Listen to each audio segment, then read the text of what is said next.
User experience to suma doświadczeń, które towarzyszą użytkownikowi w kontakcie z produktem, usługą albo marką. I to słowo użytkownik jest troszeczkę mylące i bardzo wąskie, bo nie zawsze jesteśmy użytkownikiem produktu. Czasami jesteśmy klientem, który jeszcze tego produktu nie nabył. Dlatego my w UseLab używamy terminu, który ma dużo szerszą definicję i to jest human experience, czyli takie doświadczenie człowieka, bo w tym mieszczą się ludzie wszelkiego rodzaju, pracownicy, seniorzy, obywatele miasta, dzieci, kobiety, mężczyźni, którzy niekoniecznie korzystają z jakiegoś produktu. I w dzisiejszych czasach nie można tworzyć przewagi konkurencyjnej tylko i wyłącznie przy pomocy ceny czy funkcjonalności swoich produktów i usług, tylko należy skupić się na tym, żeby świadomie budować emocje tych właśnie ludzi, które to emocje towarzyszą korzystaniu z naszych produktów i usług. I dlatego właśnie startup powinien skupić się na tym, żeby dobrze poznać, co jest ważne dla jego odbiorców, klientów, właśnie widząc w nich ludzi, a nie tylko użytkowników.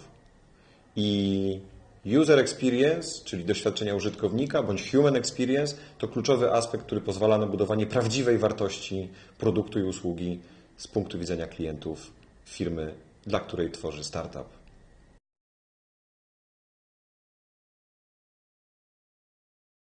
Projektowanie jakichkolwiek doświadczeń wiąże się najpierw ze zrozumieniem tego usera, tego użytkownika. I tutaj chciałbym od razu poprosić, żebyśmy przestali myśleć o odbiorcy naszych produktów i usług jako o użytkowniku. Zobaczmy w nim człowieka. Zobaczmy kogoś, kto ma pewne potrzeby, motywacje, kto lubi pewne rzeczy, innych rzeczy nie lubi, który przez swoje życie zgromadził pewien bagaż doświadczeń, którym teraz mógłby się z nami podzielić po to, żebyśmy mogli zbudować dla niego coś, co będzie dla niego przyjemne, będzie miłe w użytkowaniu, łatwe w użytkowaniu, atrakcyjne. Żeby to się udało, musimy tego człowieka poznać, musimy z nim spędzić trochę czasu, musimy go obserwować, musimy porozmawiać z nim i wyjść z biurka. I to jest podstawowa zasada tworzenia user experience, to jest bycie jak najwięcej czasu z ludźmi, dla których tworzymy nasze produkty.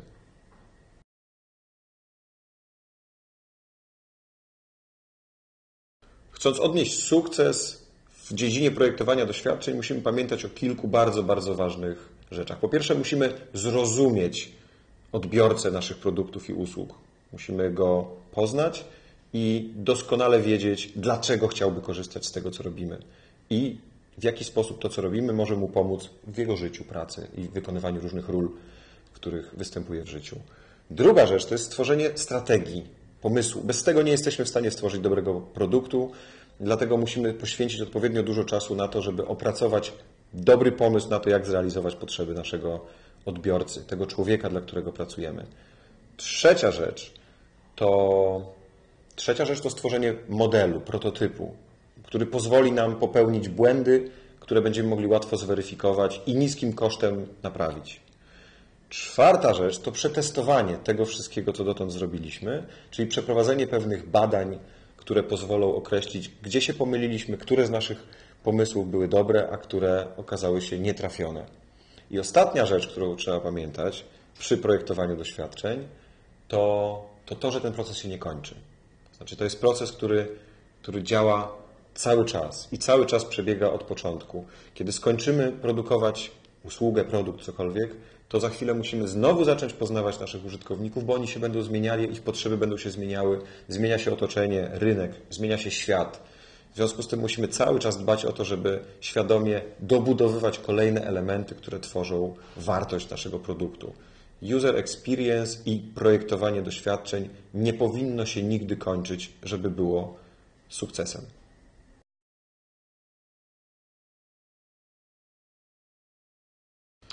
Przez 8 lat istnienia UseLab mieliśmy okazję poznać dziesiątki, a może nawet setki startupów, z którymi się zaprzyjaźniliśmy, współpracowaliśmy, pomagaliśmy im rozwijać działalność i zaobserwowaliśmy kilka istotnych błędów, które wiele z nich popełniało albo za chwilę popełni.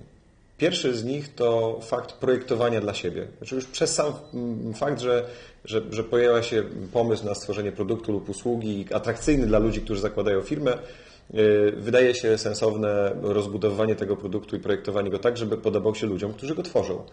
ale to nie oni będą końcowymi odbiorcami, nawet jeżeli będą rzeczywiście także znajdować się w gronie użytkowników. Należy odejść od biurka, tak jak wspominałem już wcześniej, i porozmawiać z ludźmi, którzy nie są emocjonalnie związani z tym produktem i z procesem projektowania. Po prostu porozmawiać z ludźmi, którzy nie są w gronie projektantów i ojców tego produktu. Drugi problem, który zaobserwowaliśmy w kontaktach ze startupami, to jest brak testów i badań, brak testowania hipotez i pomysłów, które przychodzą im w trakcie procesu projektowego do głowy. Na początku, kiedy poznają potrzeby użytkowników i ludzi, z którymi będą później pracowali jako klientami, niestety często nie prowadzą badań, nie gromadzą odpowiedniej ilości miarodajnych informacji o tym, co jest ważne i jak to będzie później konsumowane. A druga rzecz to nie testują swoich prototypów, to znaczy już sam fakt stworzenia jakiejś makiety prototypu jest dla nich pewnym krokiem w procesie, wystarczająco dobrym, żeby móc zacząć projektować, tworzyć ten produkt i go wdrażać. No to jest duży błąd. Należy przeprowadzić badania, skonfrontować nasze pomysły z użytkownikami, wprowadzić taki produkt do laboratorium, posadzić tych użytkowników, zapytać i popatrzeć, poobserwować, jak oni z niego korzystają. Natomiast trzeci problem, który obserwujemy, to jest to, że po stworzeniu pierwszej koncepcji produktu, którym się startup zajmuje, ludzie, których spotykamy, bardzo entuzjastycznie o nim opowiadają. I wokół nich zaczyna się pojawiać coraz więcej doradców, dobrych ludzi z dobrymi pomysłami, którzy podchodzą do nich i mówią, a może jeszcze powinniście zrobić to, a może tamto, a w Izraelu to ktoś zrobił coś takiego, a tu masz linka do świetnego serwisu gdzieś tam w Stanach, który robi dokładnie to, co wy może moglibyście też zrobić to podobnie. I bardzo wiele firm gromadzi te pomysły i rozszerza ten pomysł o kolejne małe, drobne rzeczy, które przychodzą do głowy ludziom wokół nich, nie mogąc stworzyć tej pierwszej małej wersji, pętają sobie nogi coraz to nowymi koncepcjami, pomysłami, które rozszerzają projekt swojego biznesu. I przez to nie są w stanie przygotować czegoś, co będzie się nadawało już do konsumpcji, do umieszczenia na rynku i do finalizacji, do monetyzacji. W związku z tym należy wybrać te pomysły, które są istotne, wartościowe i wykonalne, ustalić odpowiednie priorytety i stworzyć tą wersję podstawową, tak zwane MVP, czyli taką wersję minimalną, która już jest wartościowa dla użytkowników, zderzyć to z użytkownikami, z ich potrzebami i potem dopiero dodawać kolejne rzeczy, tworząc tak zwaną pętlę iteracyjną, o której można byłoby długo opowiadać, ale polega ona na tym, że obserwując to, co jest potrzebne użytkownikom, dodaje się kolejne elementy funkcjonalne, testuje się je, sprawdza się, ulepsza, aż powstanie finalny, doskonały produkt, który nigdy nie będzie doskonały, bo ciągle go trzeba ulepszać.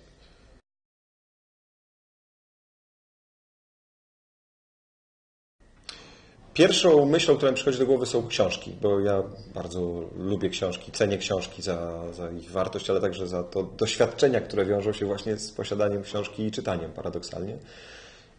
Ale książki w przypadku user experience bardzo szybko tracą swoją aktualność. To jest dziedzina, która bardzo szybko się zmienia, pojawiają się nowe metody, nowe podejścia do procesu tworzenia, projektowania i chociaż bardzo wiele rzeczy jest uniwersalnych, to jednak warto być na bieżąco z trendami, które aktualnie na rynku są najgorętsze, bo to gwarantuje nam, że stworzymy produkt nie tylko użyteczny, ale także zbieżny z tym, czego oczekują ludzie, z tym, do czego są przyzwyczajeni. Drugie źródło to internet. I mam tu na myśli wyszukiwarkę Google'a czy YouTube'a. To jest źródło, które ma taką przewagę i taki kanał, który ma taką przewagę nad książkami, że on się właściwie magicznie sam aktualizuje. W związku z tym możemy zobaczyć, jak wyglądały pewne narzędzia i procesy w zeszłym miesiącu, w zeszłym roku, 5 lat temu, ale też jakie są teraz i jakie będą za chwilę gorące i powinniśmy je poznać. To jest niesamowite źródło informacji. Możemy spędzić czas sami z komputerem, obejrzeć film, posłuchać i porozmawiać sobie sami ze sobą, ale najlepszym sposobem jest rozmowa z drugą osobą, znowu z człowiekiem. Ten człowiek się pojawia w przypadku user experience ze wszystkich stron, we wszystkich kontekstach. Najlepszym źródłem informacji są ludzie, którzy się tą dziedziną zajmują, którzy to robią, którzy tworzą, świadomie projektują doświadczenia. Customer experience, human experience, user experience, design thinking. Ludzi, którzy się tym zajmują w Polsce jest coraz więcej i warto się spotkać z nimi na przykład na uczelni, na przykład na studiach na Uniwersytecie SWPS, które jako UseLab prowadzimy we Wrocławiu, w Katowicach i w Warszawie. Dzięki temu będzie można też samemu spróbować zbudować pewne produkty, elementy systemów i zobaczyć, w jaki sposób się taki proces odbywa, jakich narzędzi należy użyć i sprawdzić, jak to smakuje. Zadać pytania ludziom, którzy w praktyce się tym zajmują. Jeszcze jednym źródłem, które przychodzi mi do głowy, jest kontakt ze specjalistami z zagranicy. Oni w Polsce bywają niezwykle rzadko, ale znowu jako UseLab prowadzimy od 6 lat taką inicjatywę, która nazywa się User Experience Poland. To jest duża, największa konferencja dotycząca human experience i projektowania doświadczeń w tej części Europy, gdzie co roku zapraszamy kilkudziesięciu specjalistów z całego świata i ponad 400-500 osób ma szansę z nimi się spotkać, posłuchać tego, co i w jaki sposób oni robią w Stanach, w Izraelu, w Anglii, czyli ośrodkach, które są w tej chwili najbardziej rozwinięte, jeżeli chodzi o tą dziedzinę nauki. I już wiosną 2016 kolejna edycja, na którą serdecznie zapraszamy.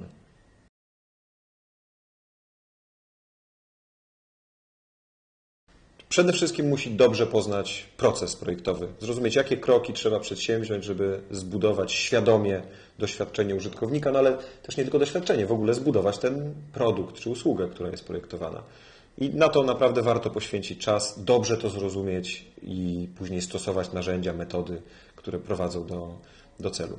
Druga rzecz to wyjść za biurka. Po prostu wyjść za biurka, zostawić ten swój zespół projektowy, wyjść z firmy i pójść do tych użytkowników. Zrozumieć, kim oni są, zrozumieć, jakimi są ludźmi, porozmawiać z nimi i ich obserwować. Po prostu ich poznać, żeby nie projektować dla siebie, tylko dla innych ludzi. I trzecia rzecz, równie ważna, to jest prowadzić badania i testy tego, co robimy. To znaczy weryfikować nasze pomysły, nawet jeśli one są super fajne i ktoś w internecie napisał, że to jest nowy trend, zderzyć to jakoś z użytkownikami. I my w UseLabie mamy duży doświadczony zespół, mamy profesjonalne laboratorium, mamy eye tracker, kamery, mikrofony, lustro weneckie i tak dalej.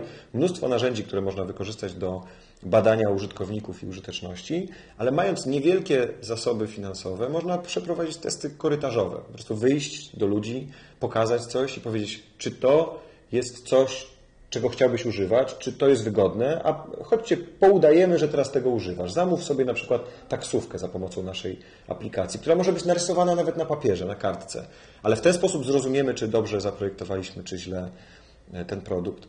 Później warto zastanowić się nad zainwestowaniem pieniędzy w takie prawdziwe, profesjonalne badania z badaczem, po to, żeby zweryfikować ten produkt przed wypuszczeniem go na rynek, bo klęska może dla startupu oznaczać koniec istnienia firmy. Natomiast dobrze przeprowadzone badania i dobrze poprowadzony proces to jest naprawdę duża gwarancja sukcesu.